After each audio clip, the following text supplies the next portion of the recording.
Welcome to Tentmaran Twilight. It's a bit sunny, so I look into the sun. I hope you don't mind me putting on my glasses. But welcome. We're on the sandbank, we're waiting for this dew to come off the boat.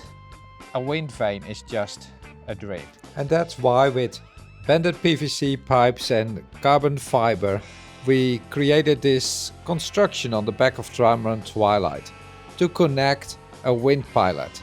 A Windpilot on a Trimaran, on a multihull, that's not gonna work, will many people say. But that's if you sail Trimarans very fast. But the way we cruise along, nice and relaxed, it will be a wonderful piece of equipment that will replace the electronic autopilot. Not always, but most of the time, we hope. And it will steer much better than we can, because we lose concentration. And let me explain for those that do not know how it works. This is the rudder that's going to be underneath here. Connected to that, I don't want to dig a hole in the sand, but if this wind vane moves, this rudder will turn.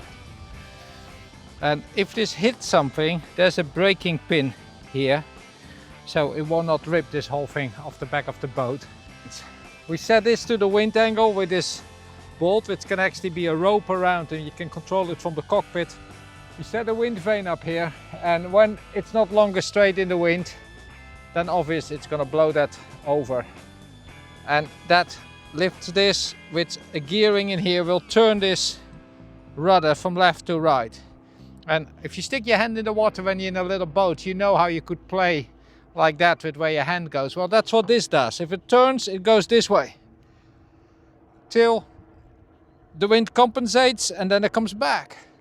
And if it goes too far, it goes the other way and it comes back. And then you tie ropes onto this and tie those to the tiller, and then actually you have a fantastic pilot that steers by the wind angle you set it for. The scariest thing for me is not a storm, or actually lightning scares me the most after I've been hit with lightning with Trimaran Trinity in Croatia. If it knocks out the autopilot, then you have to come up with all kind of ways. Now Twilight is very forgiving. She goes about 20 minutes. You really do get it right. She could sometimes go up to half an hour without having to correct the steering. She keeps going.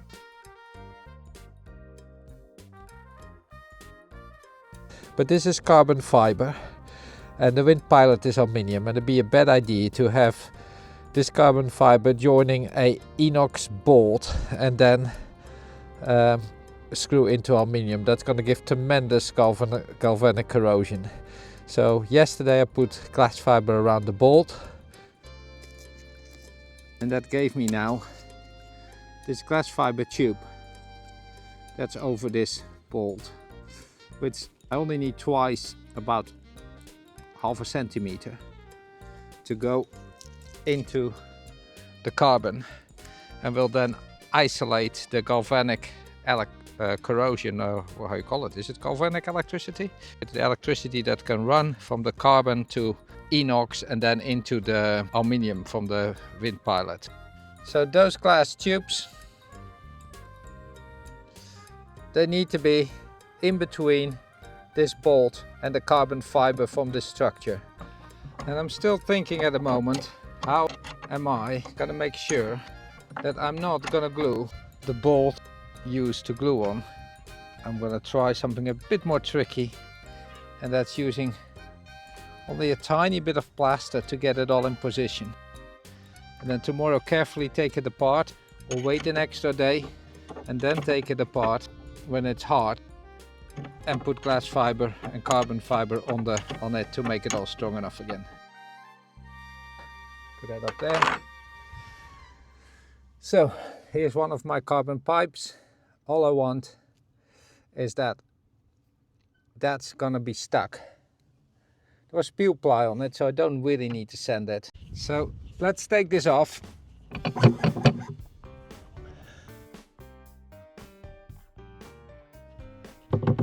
Put tape on this section here. It's always the same, isn't it? Trying to find the beginning of tape. Anybody yet found a solution for that? So how smoother I get this on, how easier it will be.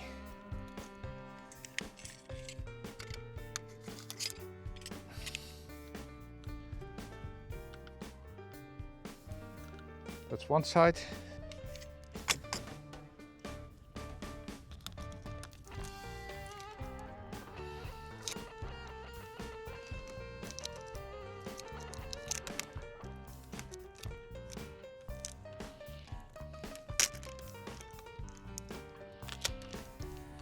And see what I'm doing. But it's something like that. And hopefully it just goes on with that extra thickness of that tape, because it was on there when I made that pipe. You can already see it's difficult.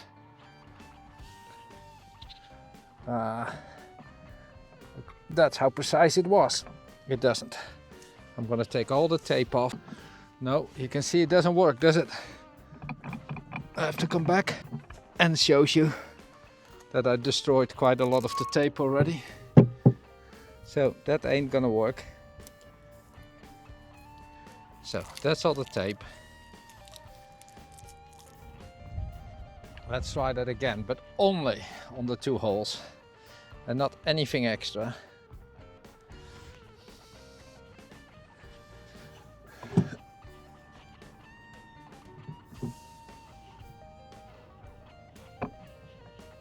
Come on, go in.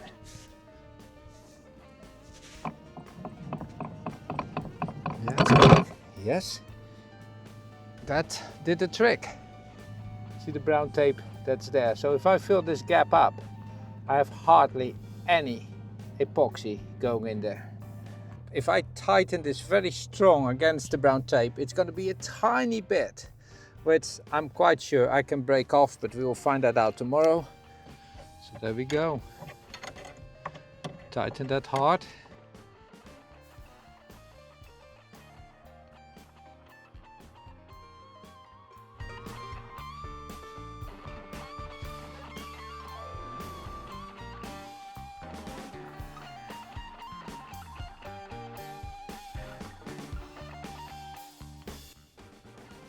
So there's my 2 carbon glass fiber tubes on the bolts, and I can still move this a tiny bit, as you can see. Hold my finger next to it, you probably see the best. I'm not straight on the sandbank, so how am I gonna line this out? I know one thing that should be reasonable straight on most sailboats, that's the mast. So if I walk back, and I would say you need to go a tiny bit that way.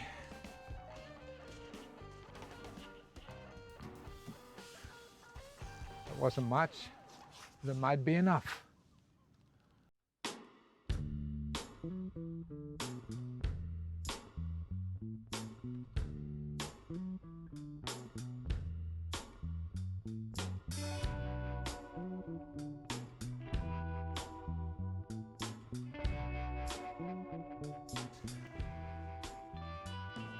Well, if my mast is straight up, that's not going to be an awful big difference. That's much too much for those holes. That's true. But I'm mixing just by a weighing machine, and this is 30 grams. That's 20 and 10. Actually, no, this is 45 grams. It's 30 and 15. Going a lot below that, it's just making the risk of a wrong mixture so high that I'd rather waste a bit of epoxy on this. You could say, oh, stick it somewhere else. Well, I'm not a big fan of that because it just makes everything messy. So a plaster knife with a nice round center top, and start putting that in there where we want it.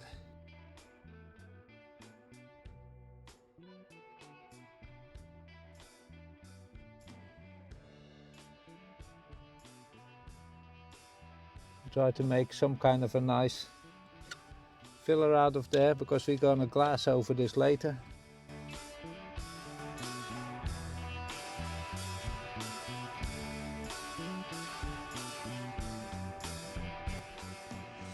Well, that's job done for today. If it's also still lined out, then we're all gonna be happy. Actually, it isn't. It slowly moved itself a tiny bit in the top that way, which I'm gonna correct.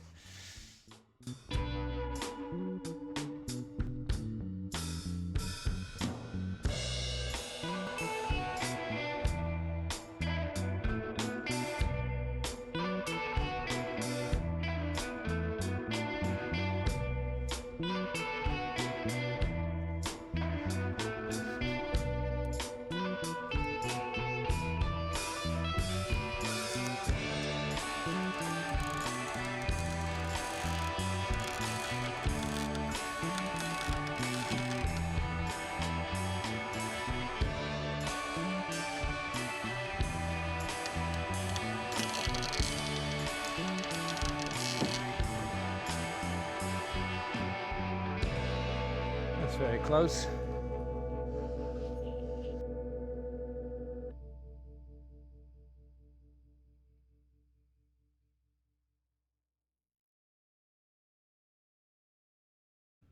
That is very, very close.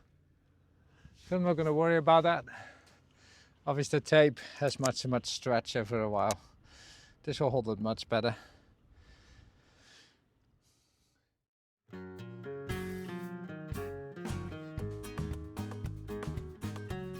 Okay. We've given this a couple of days to really cure well. Tomorrow we may get some rain. The sun is gone. But it's still lined out with a mast, okay.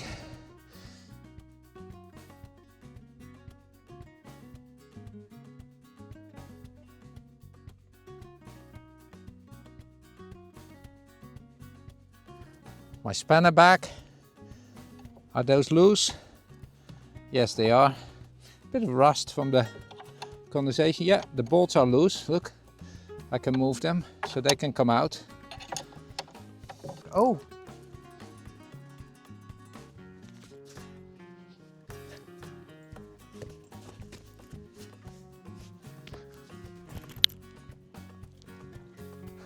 So fun to see Camino getting more and more into his ball. When we just got him, he wouldn't go for anything, not a ball. He's still not chewing things. Bones, chewing things, no way. We've given him some dog things to chew, like an elephant, and which is normal, give a dog an elephant, but my children gave him an octopus and as other bitey thing. He will nibble on it like he's taking care of a puppy. The only thing he ever destroyed were those toothbrushes. But back to this. Let's get this piece of wood off. For some reason I feel in a rush because the tide is coming up, but we still have a good hour. Well, I think in half an hour I can see the water slowly creeping up, and then it will come here. That's only 15 minutes before the water is here. For those not so familiar with tides, it changes an hour every day. The coming week it'll be the exact opposite. Instead of this being dry the middle of the day, it's going to be full with water. So only have a little bit in the beginning of the day, because tomorrow that water be here 1 hour earlier, or 1 hour later. No, 1 hour later. The not working tape, that was a silly idea, but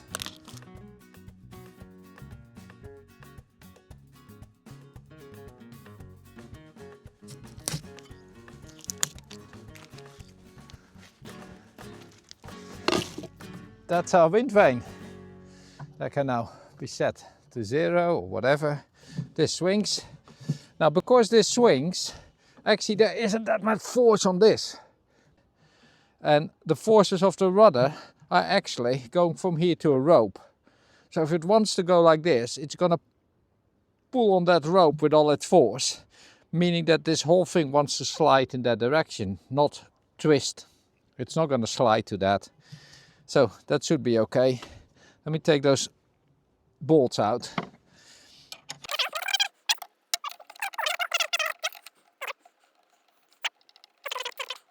So there's the bolt, there's your nice glass fiber pipe. Yeah? Now we're going to clean this up. As soon as it's dry, we put some carbon fiber and glass fiber around here. Well, it's a bit far away for our video, but do you see all the birds in the sky, and you see the cormorants coming up and going under? The cormorants are driving all the fish into this bay, and the white herons and the seagulls, they're all kind of on the beach catching this fish that's being driven up.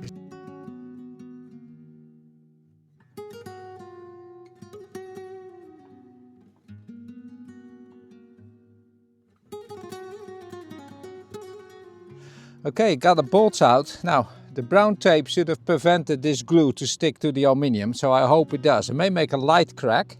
No, it does. It's not stuck, you see? I can take it out.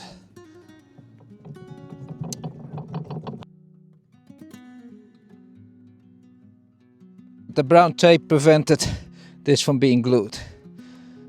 So it did the job. So I'm going to make a tiny bit of glass and a tiny bit of epoxy to put that nicely add some glass to it. Even when I think it's already strong enough, a tiny bit of glass will always prevent a tiny crack in that filler.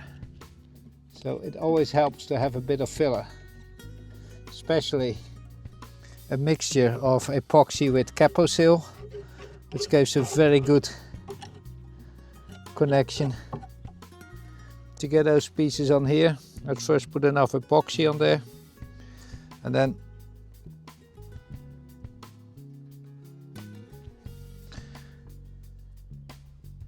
even when I thought this was very small, you can see they're still quite big pieces.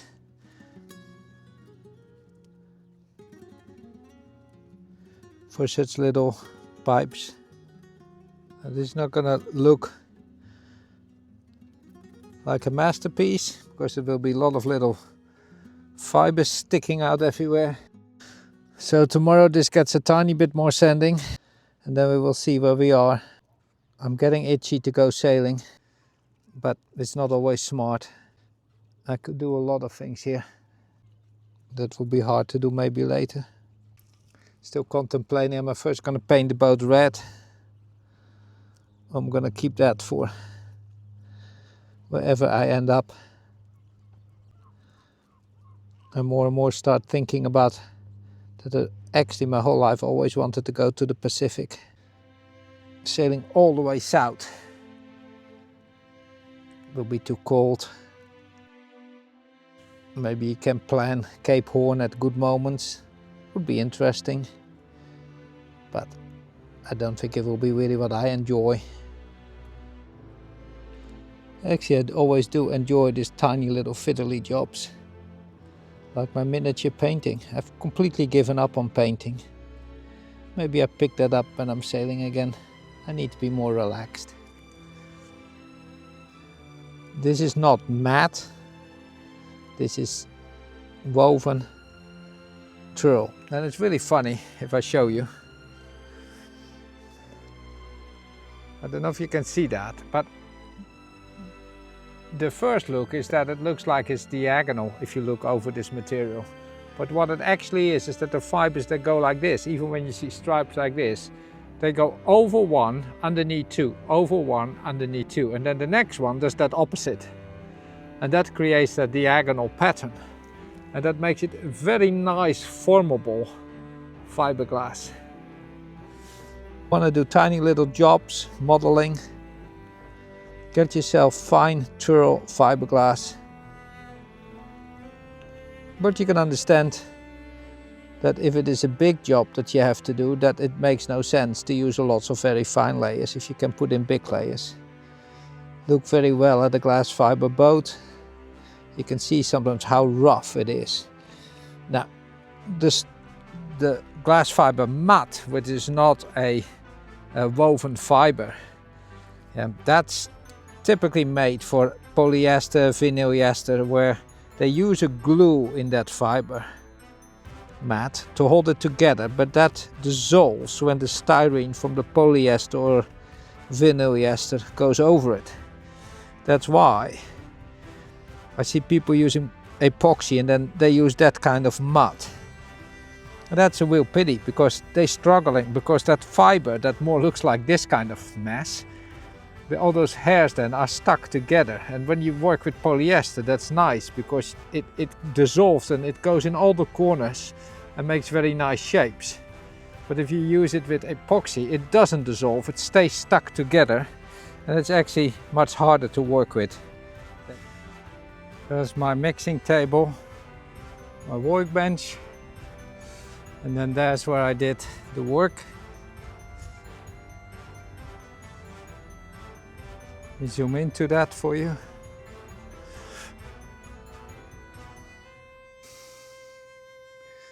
I think you can see, and also when you look inside here, I hope that that works like this. You can see where the brown tape has been, because there, if I do it from now, then I'm going to touch epoxy, but it's white, and that would have been stuck to the pipe if I would not have done it. There's the other one. So, I think I was on time. We have to hurry up. The water is coming. Tomorrow I get an extra hour. Now I need to get everything back inside, wash myself in this wonderful warm Atlantic water, polar, from the polar current, not like the nice warm Gulf Stream from the Caribbean. What we did yesterday, of course it's not that hard, it's been cold. We can now cut this away here.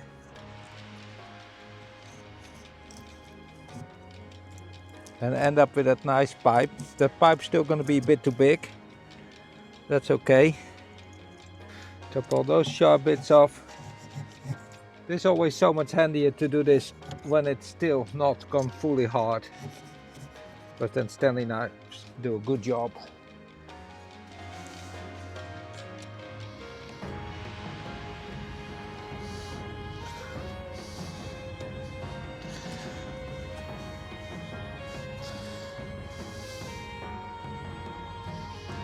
It's actually quite a lot if I go up to here.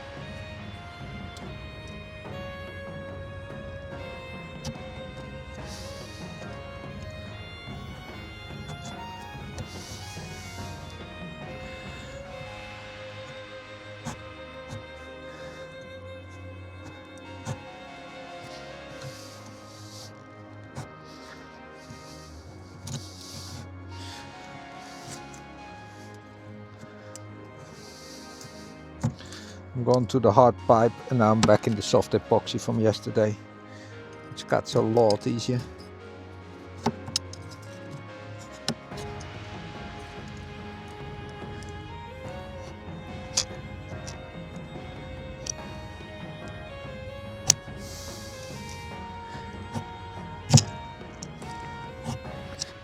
You can now see quite well how that has gone.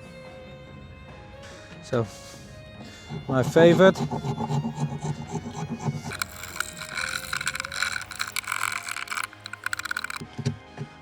And again, because it's not hard yet, it goes very easy. It's bent so I could get in certain corners where you normally cannot get into. Works well, one of my favorite tools. Keeps dust to a minimum. I put washers there. We're going to make new filler behind here so that when we compress those bolts, they are not going to destroy that actually quite thin pipe by compressing it too hard. But I use 2 big washers, and I should do this definitely with a wind vane on it, because under no circumstances we want those bolts to be in a wrong angle to grab into the thread of the wind vane and start cutting away in the aluminium, much softer thread than those bolts. So there's still a bit of tape on here, let's get it away. This makes entering it easier.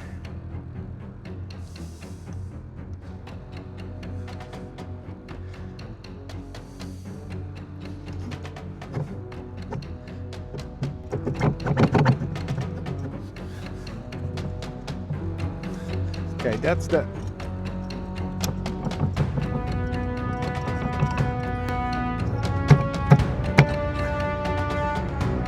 because the pipes have a tiny bit of material here on the inside.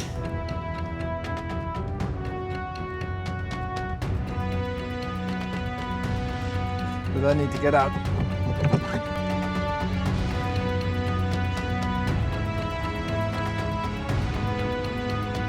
Came out by screwing the bolts in there. A bit of dirt came out, and that actually stopped this quite narrow fit.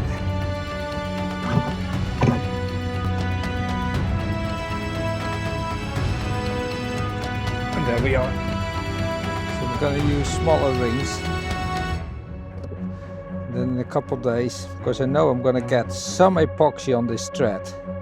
If you want to get it loose without destroying your work when it's glued to a bolt, use a soldering iron, because when you bring up the epoxy to a certain temperature, the epoxy is going to go soft, and that's a perfect way to get bolts out that are glued in with epoxy. What I don't like is that it feels heavy.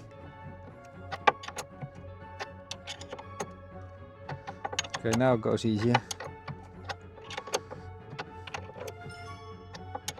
So we're now absolutely sure we're in the aluminium. We're not going to go any farther because I will show you later. That's obviously not a perfect cut, and that's what they're going to fill out. You should be going in easy now. Now you can see that the glass pipes actually nicely stayed lined out for this job. There's a space here. That ring can move. If I can move that ring and have filler behind there, I can make that a really nice fit on that bolt. The same on this bolt. So now I need to undo this so many turns so that I have enough room to get epoxy behind this.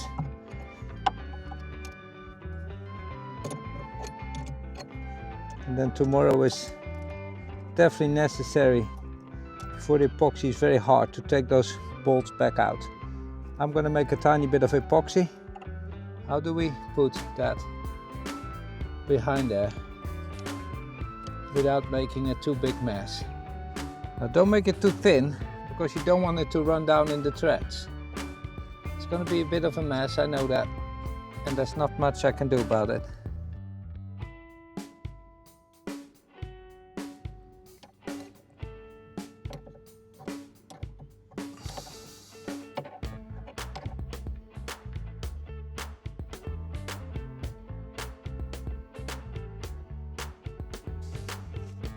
First of all, get this tool cleaned.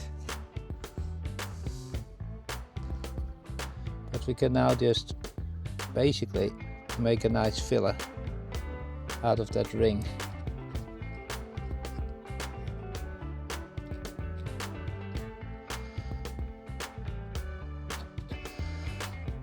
And you'll see tomorrow that that actually starts to look quite nice. And I think you understand that the pressure on that ring of glass, or that tube of glass, is now shared with epoxy and Kappa, so it gets quite hard. And if you ask me why don't I have gloves on, because I left the gloves in the aft cabin. And sometimes I'm just too lazy and find too annoying to go all the way back inside and get my gloves. That's smart? No, and you can all tell me off in the comments.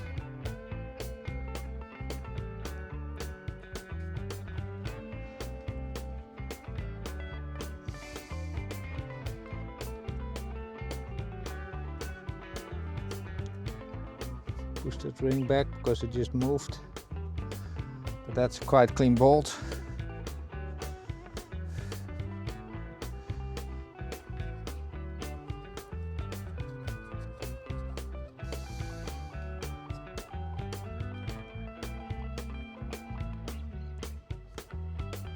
And that's a quite clean one on this side as well.